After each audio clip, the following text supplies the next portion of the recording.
Hi Year 3, welcome back. Today we're going to read chapter 23. It's only a very short chapter, so we've only got 5 questions to go alongside this one. And this chapter is called Square Sweets That Look Round. Everybody stopped and crowded to the door. The top half of the door was made of glass. Grandpa Joe lifted Charlie up so that he could get a better view, and looking in, Charlie saw a long table, and on top of the table there were rows and rows of small, white, square-shaped sweets. The sweets looked very much like square sugar lumps, except that each one of them had a funny little pink face painted on one side. At the end of the table, a number of Oompa Loompas were busily painting more faces on more sweets. "There you are!" cried Mr. Wonka. "Square sweets that look round." "They don't look round to me," said Mike Teavee. "They look square," said Veruca Salt. "They look completely square." "But they are square," said Mr. Wonka. "I never said they weren't." "You said they were round," said Veruca Salt. "I never said anything of the sort," said Mr. Wonka. "I said they looked round." "But they don't look round," said Veruca Salt. "They look square." "They look round," insisted Mr. Wonka. "They most certainly do not look round," cried Veruca Salt. "Veruca, darling," said Mrs. Salt, "pay no attention to Mr. Wonka. He's lying to you." "My dear old fish," said Mr. Wonka, "go and boil your head." "How dare you speak to me like that?" shouted Mrs. Salt. "Oh, do shut up," said Mr. Wonka. "Now watch this." He took a key from his pocket and unlocked the door and flung it open. And suddenly, at the sound of the door opening, all the rows of little square sweets looked quickly round to see who was coming in. There you go. The tiny faces actually turned towards the door and stared at Mr. Wonka.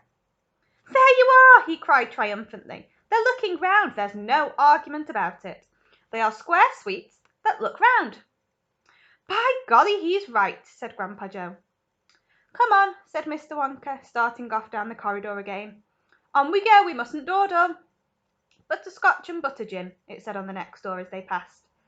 "Now that sounds a bit more interesting," said Mr. Salt, Veruca's father. "Glorious stuff," said Mr. Wonka. "The Oompa Loompas all adore it. It makes them tiddly. Listen, you can hear them in there now, whooping it up."